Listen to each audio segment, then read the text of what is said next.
Assalamualaikum warahmatullahi wabarakatuh. Halo sahabat sejuta kisah. Bahagia sekali kami bisa kembali hadir menjumpai Anda.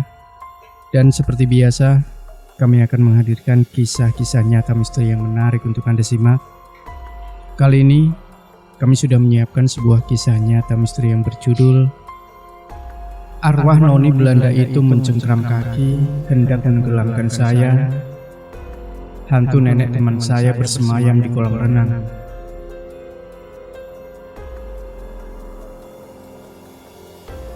Saya tidak habis pikir kenapa arwah Noni Belanda itu menyerang kami. Arwah yang saya curigai sebagai nenek buyut teman SMA saya, seperti cerita Rustam. Lanskap perkebunan teh jamus memang indah. Pemandangan yang bagi saya sangat menipu. Pemandangan indah yang menyembunyikan aura mistis luar biasa.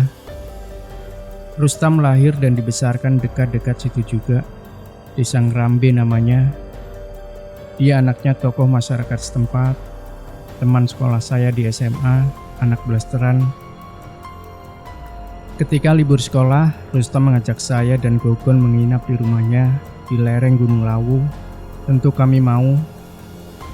Dengan sanggup pas-pasan kami berangkat dari terminal yang pada tahun 80-an bernama Umbul Harjo menuju Kendingan. Dari Kendingan lanjut ke Desa Ngrambe, naik bis kecil. Kami sampai menjelang maghrib. Ketika makan malam, saya sampaikan bahwa besok pagi kami ingin jalan kaki ke Jamus. Namun ayah Rustam melarang kami jalan kaki. Menerobos hutan melewati selatan Dusun Gendol terlalu berbahaya. Dulu ada warga yang jadi korban macan tutul. Besok biar diantar pakai mobil saja, biar cepat sampai. Nanti tidur di rumah nenek saja. Besok kabut pasti tebal. Berbahaya buat kalian. Kami tidak bisa membantah. Bayangan menjadi mangsa macan tutul itu terlalu menakutkan. Apalagi malam itu kabut tipis sudah turun. Rumah nenek Rustam sudah kosong sejak setengah tahun lalu. Setelah nenek Rustam meninggal, tidak ada yang mau tinggal di sana. Nanti kita dibantu Kang Panjul untuk bersih-bersih, kata Rustam. Kang Panjul ini suruhan keluarga Rustam, pokoknya segala urusan Kang Panjul bisa diandalkan. Kang Panjul ini gagu, jadi agak susah diajak berkomunikasi. Pagi-pagi sekali kami berempat berangkat naik mobil pick up. Perjalanan singkat saja, lebih dari 30 menit. Rumah nenek ini memang strategis. Pemandangan di depan rumah adalah hamparan kebun teh. Di sebelah utara ada pepohonan pinus yang cukup rapat. Di belakang rumah ada kompleks pemakaman Belanda. Nenek Rustam dimakamkan di sini. Lepas duhur, kami menuju kolam renang di mata air Sumber Lanang, tidak jauh dari rumah nenek. Begitu sampai di sana, kesan yang terasa adalah perasaan kesepian. Seakan-akan semuanya terlalu tenang. Sudah pasti ada sesuatu di sini. Rustam dan Gogon duduk di bangku taman, agak jauh dari kolam renang. Sementara itu, saya jalan-jalan di sekitar kolam yang pinggirannya tertutup banyak dedaunan. Rencananya kami mau berenang, namun masih siang saja udara sudah dingin. Kami membatalkan rencana dan cuma mau jalan-jalan saja. Ketika berjalan di sisi kolam renang, telinga saya berdengung. Keras sekali. Saya sampai sempat terhuyung. Sedetik kemudian, samar-samar saya mendengar bisikan yang menyuruh saya terjun ke kolam. Bingung, saya edarkan pandangan ke sekeliling kolam. Saya melihat Rustam dan Gogon asik ngobrol di bangku taman. Sedangkan Kang Panjul berjalan-jalan. Saya melihat dia seperti menggerutu. Saat itu, bisikan untuk terjun ke kolam semakin kuat. Seperti setengah sadar, juga seperti ada yang mendorong badan ini, saya langsung terjun dengan pakaian masih menempel di badan. Biur! Rustam dan Gogon terkejut. Kang Panjul mendekat ke bibir kolam sambil membuat tanda-tanda menggunakan tangannya. Mungkin maksudnya meminta saya cepat naik. Setengah tidak sadar saya memberi isyarat Jangan khawatir. Menghindari dedaunan yang mengambang di pinggiran, saya berenang ke arah tengah. Setelah sampai di tengah, saya selulup dan menyelam. Anehnya, dasar kolam tidak kelihatan. Padahal kalau dilihat dari pinggir, dasarnya kelihatan sangat jelas. Aneh, kolam tenang ini sangat dalam. Airnya biru seperti berenang di laut lepas. Ini tidak beres. Saya merasa sedang digiring ke dunia lain, tapi semuanya terlambat. Tiba-tiba dari dasar kolam ada yang berenang cepat sekali menuju arah saya. Saya lihat ke bawah, jari tangannya berkuku panjang. Dengan cepat dia mencengkram kedua pergelangan kaki saya. Dia menyeret saya ke dasar kolam. Saya meronta sekuat tenaga, berusaha melepaskan kaki dari cengkramannya. Terlihat jelas rambutnya panjang, mata bolong, hanya kelihatan pantulan cahaya putih. Saya tahu dia noni Belanda karena memakai klederkracht, pakaian tradisional perempuan Belanda. Noni Belanda, nenek Rustam. Saya terus melawan. Saya mencoba menendang noni Belanda itu, tapi tak berdaya. Oksigen seperti tersedot habis dari dada ini. Pada saat genting ada yang menarik ke arah baju dan menarik saya keluar dari kolam. Ternyata Kang Panjul berjibaku menolong saya. Rustam dan Gogon menghambur dan ikut menarik saya ke permukaan. Mereka bertiga membawa saya ke bangku taman yang berada agak jauh dari kolam. Kang Panjul berusaha menjelaskan kejadian yang dia saksikan kepada Rustam. Sayang, Rustam tidak memahami usaha Kang Panjul. Sesampainya di rumah, saya melihat Rustam pucat pasi. Dia seperti ingin bicara, tetapi diurungkan kembali. Saya masih lemas dan memutuskan tidak ingin bertanya kenapa. Sementara itu Gogon mulai agak panik dan memberondong saya dengan berbagai pertanyaan. Maaf ya Gon, saya terlalu lemas untuk bercerita. Menjelang sore, Rustam dan Kang Panjul hendak balik ke Ngerambe untuk mengambil makan malam. Kami lupa tidak membawa bahan untuk memasak. Sebetulnya saya enggan ditinggal berdua saja sama Gogon setelah peristiwa siang tadi. Gogon juga sama. Berdua saja rasanya nggak tenang. Namun Rustam meyakinkan kalau rumah neneknya aman. Dia berjanji akan secepat mungkin kembali membawa bahan makanan. Padahal kami bisa saja memutuskan untuk pulang. Namun kesempatan untuk piknik itu tak bisa dilepaskan. Toh perjalanan ke rumahnya cuma singkat saja. Saya dan Gogon akhirnya sepakat. Dengan badan lemas, saya dituntun Gogon masuk ke kamar untuk rebahan. Sambil merokok, Gogon mendengarkan cerita saya. Gogon menyimak dengan serius, kadang matanya terbelalak. Ketika cerita saya hampir selesai, tiba-tiba Gogon menunjuk langit-langit kamar sambil mengeluarkan suara seperti Kang Panjul. Sedetik kemudian, dia kejang-kejang, epilepsinya kumat. Wah, celaka. Mau tak mau, meski badan masih lemas, saya menyingkirkan benda berbahaya di sekitarnya. Rokok dimatikan, lampu teplok saya pindah. Setelah itu saya hanya diam, membiarkan Gogon di atas kasur, memulihkan kesadarannya. Setengah jam kemudian, Gogon mulai sadar, menyuruh saya mengambilkan obat yang dibawanya di dalam ransel. Tidak beberapa lama, dia sudah tertidur.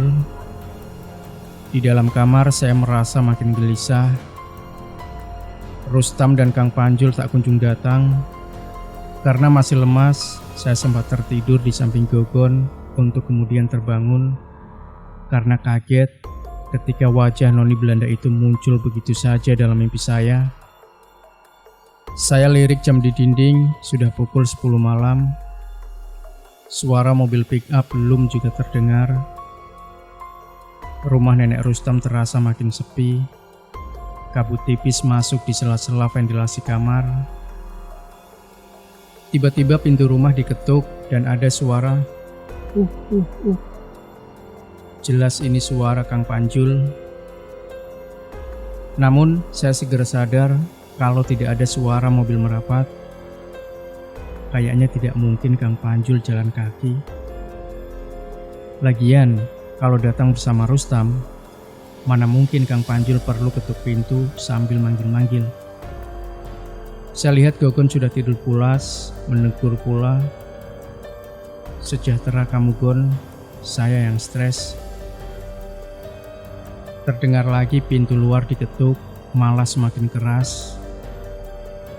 Wah, kasihan Kang Panjul. Mungkin dia sangat kedinginan. Orang yang berjibaku menyelamatkanku di kolam renang. Sabar Kang, saya buka pintunya. Dengan sigap pintu saya buka. Sialan, ternyata bukan Kang Panjul. Pemandangan itu bakal membekas di dalam ingatan saya. Sesosok perempuan berdiri di sana. Dia noni Belanda yang berusaha menenggelamkan saya. Matanya bolong menembus tulang tengkorak. Putih meneteskan darah. Seketika punggung saya terasa sangat dingin. Untung saja kesadaran saya kembali dengan cepat.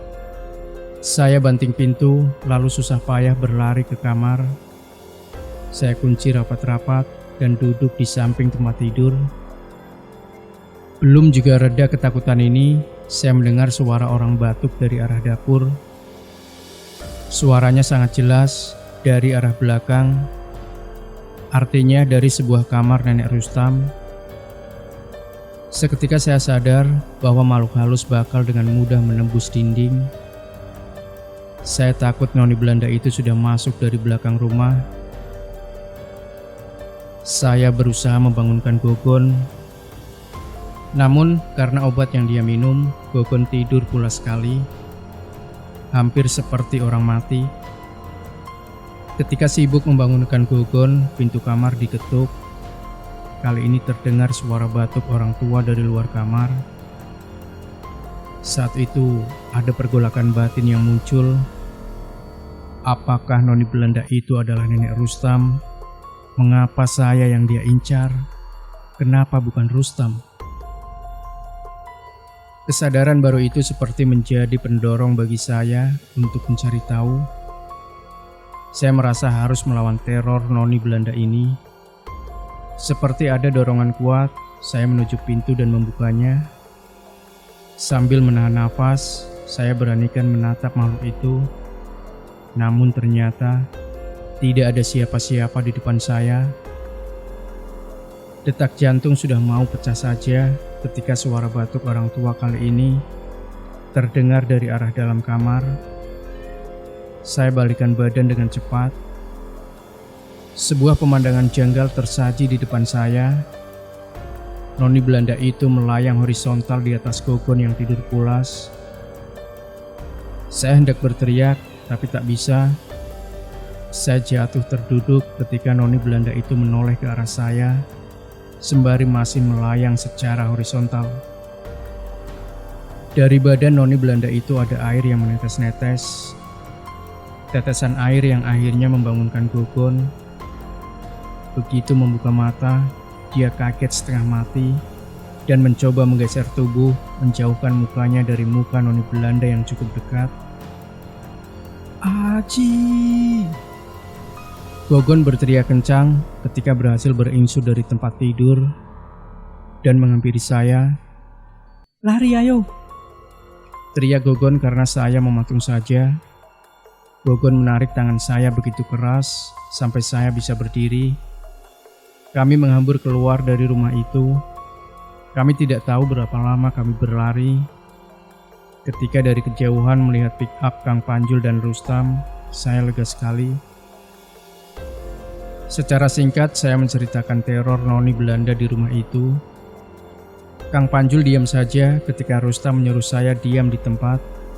Rustam akan menengok rumah itu untuk memastikan keberadaan noni Belanda itu. Saya berusaha mencegah, tetapi Rustam mengibaskan tangan saya dengan mudah. Kang Panjul dan Rustam melaju ke rumah itu. Saya dan Gogon terduduk di bawah pohon pinus, bingung. Ci, kayaknya kita nggak boleh diem di sini. Takut macan tutul. Mending jalan ke bawah ke arah rumah Rustam, ajak Gogon. Karena tidak ada pilihan lain, saya setuju saja.